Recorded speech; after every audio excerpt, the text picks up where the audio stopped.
Hello everyone, welcome to my channel Law of Attraction. Today is day 14 of 30 days financial freedom journey. कल हमने बात करी थी skills की, 3 important स्किल्स की, और वो क्या थी? CQ, intuition and resilience. आज हम बात करेंगे रिमेनिंग 3 स्किल्स की, जो कि अगेन बहुत इंपॉर्टेंट है. तो 4th स्किल हम बात कर रहे हैं करेज. अब आप सोचेंगे करेज कैसे स्किल है? करेज एक बहुत इंपॉर्टेंट स्किल है. आप में कैपेबिलिटीज हो सकती हैं, आपको नॉलेज हो सकती है, आपका माइंडसेट ठीक हो सकता है, लेकिन आपके पास हिम्मत नहीं है वो काम करने की. जैसे सपोज बिजनेस है, तो आप में वो रिस्क लेने की हिम्मत नहीं है. सब कुछ होते हुए भी अगर आपके पास करेज नहीं हो तो आप वो बिजनेस शुरू कर नहीं पाएंगे, आप वो स्टेप नहीं ले पाएंगे. तो करेज कैसे डेवलप करें? करेज कैसे डेवलप होता है? छोटे छोटे बेबी स्टेप्स लेके आप छोटा बिजनेस करें, छोटी लेवल पे शुरू करें. जब आप छोटे लेवल पे शुरू करेंगे तब आप उसको एक्सपैंड करेंगे.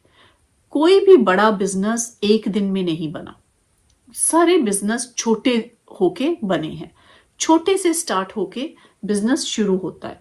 इसीलिए मैं अपने सब्सक्राइबर्स को, जिनसे भी मैं बात करती हूँ, उन्हें मैं यही कहा है, पहले आप छोटा कोई घर से बिजनेस शुरू करो. जब उसमें आपको कॉन्फिडेंस आएगा, आपको उसकी मार्केटिंग का पता चलेगा, आपको ये पता चलेगा वो चीज़ बेचनी कैसे है, आपको ये पता चलेगा उसका रॉ मटेरियल कैसे आता है, आपके कॉम्पिटिटर्स कैसे सेल कर रहे हैं, आपकी हिम्मत बढ़ेगी. हिम्मत बढ़ने का मतलब यहाँ पे ये नहीं है कि आप रिस्क बहुत ज़्यादा लें.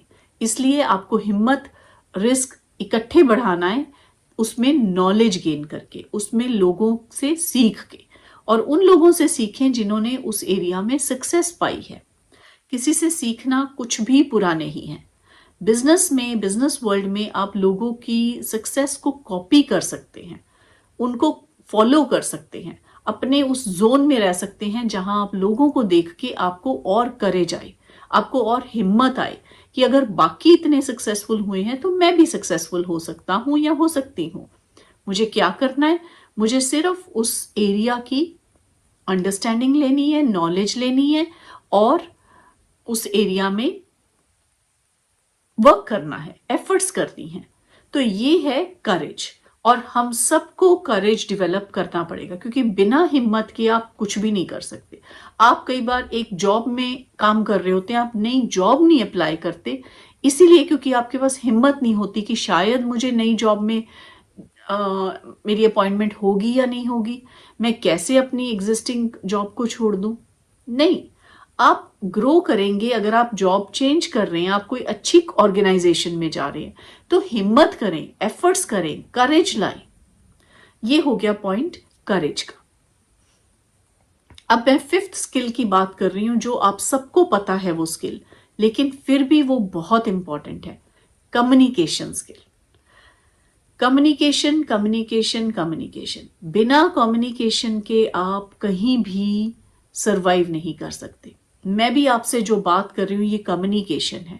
और कम्युनिकेशन का मतलब सिर्फ ये नहीं है कि मैं जो कह रही हूँ. कम्युनिकेशन तभी कंप्लीट होती है जब आप किसी की सुनते भी हैं. सो लिसनिंग एक बहुत बड़ा पार्ट है कम्युनिकेशन का. और कम्युनिकेशन सिर्फ बिजनेस में नहीं, किसी भी एरिया में जरूरी है. आपके रिलेशनशिप में कम्युनिकेशन जरूरी है, आपकी प्रोफेशन में कम्युनिकेशन जरूरी है, आप बच्चों के साथ कम्युनिकेट करते हैं, पेरेंटिंग में कम्युनिकेशन जरूरी है. और कम्युनिकेशन सिर्फ वन साइडेड नहीं है.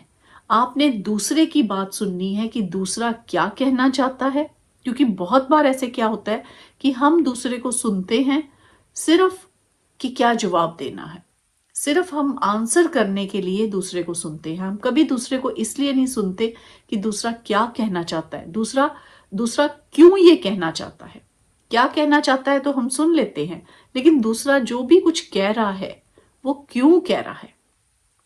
यहां पे आती है EQ, इमोशनल क्वोशेंट, कि अगर आप इमोशनली स्टेबल है, अगर आपका इमोशनल लेवल बहुत हाई है, फ्रीक्वेंसी बहुत हाई है, तो आप दूसरों को बहुत आसानी से समझ पाएंगे. और ये चीज इतनी इंपॉर्टेंट है, आपके रिलेशनशिप में, आपका रिलेशनशिप आपके साथ, आपका रिलेशनशिप आपकी फैमिली एंड मेंबर्स के साथ, और आपका रिलेशनशिप अपनी जॉब में. So communication is again a very important skill. Next skill इसके बाद क्या है? सेलिंग की. अब आप कुछ भी कर रहे हैं अपने बिजनेस में, आपको प्रोडक्ट्स तो सेल करने पड़ेंगे. अगर आप बिजनेस नहीं कर रहे, आप जॉब कर रहे हैं, तब भी आपको अपने आप को सेल करना पड़ेगा. क्या मतलब है सेल करने का? कि आपको कहीं ना कहीं सीवी भेजना पड़ेगा. सीवी भेजने का मतलब है आप कहीं अप्लाई कर रहे हैं, सीवी भेज रहे हैं. वो आप अपनी अपनी सर्विसेज को, कि मेरे में ये चीजें हैं और मेरे में ये चीजें हैं, और आप कंपनी को भेज रहे हैं कि कंपनी मुझे हायर करे. ये है आपकी सेलिंग स्किल्स. आपका सीवी कितना अच्छा है, आपकी क्वालिफिकेशंस कितनी अच्छी हैं, आप में कैपेबिलिटीज कितनी अच्छी हैं, आप क्या लर्न कर सकते हैं. तो आपको सेलिंग स्किल्स आनी चाहिए. अपने आप की सर्विसेज सेल करने के लिए, अपने प्रोडक्ट्स की सर्विस सेल करने के लिए, उसमें आपको जानना है कि कस्टमर क्या चाहता है. जब आप किसी जॉब के लिए अप्लाई करते हैं तो आपका कस्टमर कौन है? आपका कस्टमर है वो कंपनी जिसमें आप अपने आप को अप्लाई कर रहे हैं, अपनी जॉब के लिए अप्लाई कर रहे हैं. अगर आप कोई बिजनेस करते हैं तो आपके कस्टमर्स हैं जो आपसे वो प्रोडक्ट्स लेते हैं. अगर आप और कोई सर्विसेज प्रोवाइड कर रहे हैं तो अगेन आपके कस्टमर्स हैं जो आपकी सर्विसेज लेना चाहते हैं. तो कोई भी कैटेगरी हो, चाहे जॉब, प्रोफेशन या बिजनेस, आपको अपनी सर्विसेज, प्रोडक्ट सेल करने हैं. आपको अपने आप को नोन करवाना है उस सोसाइटी में या उस एरिया में जहां आपके प्रोडक्ट्स बिकेंगे.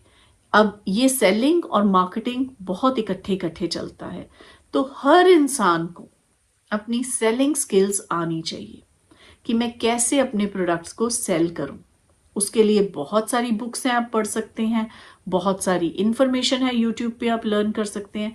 मैं दोबारा ये बात कहूंगी कि जितनी भी स्किल्स मैंने यहाँ पे लिस्ट की हैं, वो सारी स्किल्स आप इनकलकेट कर सकते हैं अपने अंदर. आप सीख सकते हैं. हम कुछ सीख के नहीं आते. दो लोगों में अगर एक सक्सेसफुल है और एक नहीं है, उसमें डिफरेंस सिर्फ ये है कि जो इंसान सक्सेसफुल है उसने अपने आप को ग्रो करा है, अपने आप को लर्न करा है, अपने आप को अपग्रेड करा है, अपनी स्किल्स ऐड करी हैं. तो आप सब अपनी स्किल्स ऐड कर सकते हैं. और आजकल तो इतने वेज हैं फ्री में. आप YouTube में कुछ भी आप डालें, आपको उसको सीखने का मौका मिलेगा. पीछे लॉकडाउन का समय था जब 2 साल तक सारी इकोनॉमीज, कोई भी कंट्री में देखें तो उसमें हमारे पास एक बहुत अच्छी अपॉर्चुनिटी थी और बहुत लोगों ने अपने आप को अपग्रेड किया है कि वो घर बैठ के अपनी नई स्किल्स ऐड करी हैं. उन्होंने अपनी लाइन ऑफ प्रोफेशन भी बड़े लोगों ने चेंज किया है क्योंकि उन्हें नई स्किल्स सीखने को मिली. तो हर प्रॉब्लम को, हर ऑब्स्टेकल को एक अपॉर्चुनिटी की तरह देखें कि हम उस प्रॉब्लम को, उस ऑब्स्टेकल को, उस हर्डल को एक अपॉर्चुनिटी में कैसे कन्वर्ट कर सकते हैं, कैसे बदल सकते हैं. सो अगेन मैं रिपीट करूंगी, 6 स्किल्स हैं हमारे पास यहाँ: CQ, intuition, resilience, courage, communication and selling. आप ये 6 स्किल्स अपने साथ सीख लें. जो हैबिट्स हमने डिस्कस करी हैं वो हैबिट्स आप में आ जाएं, जो माइंडसेट आपका आ जाए. और अब क्या रह गया? नॉलेज. मैंने पहले भी शुरू में पहली वीडियो में भी ये कहा था, मेजर पार्ट प्ले करता है माइंडसेट. स्किल्स और नॉलेज लर्न करना बहुत इजी है और हम स्टक हो जाते हैं नॉलेज में कि मेरे पास ये क्वालिफिकेशन नहीं है, मेरे पास ये प्रोफेशनल क्वालिफिकेशन नहीं है, मैंने ये कोर्स नहीं किया हुआ. वो इतना इम्पोर्टेंट नहीं है. ज्यादा इम्पोर्टेंट चीजें हैं आपका माइंडसेट, आपकी हैबिट्स, आपकी स्किल्स. और नेक्स्ट वीडियो से हम जानेंगे क्या नॉलेज चाहिए. मुझे लगता है, मुझे उम्मीद है कि आप लोग मेरी वीडियोस एंजॉय कर रहे हैं और इससे कुछ ना कुछ लर्न कर रहे हैं। अभी हम हाफ वे पहुंचे हैं अपनी फाइनेंशियल फ्रीडम जर्नी में, तो उसके बाद हम और इसको एक्सप्लोर करेंगे कि कैसे हम अपनी लाइफ को मैजिकली ट्रांसफॉर्म कर सकते हैं। So thank you so much for watching my video, and I will see you tomorrow in my next video. Thank you.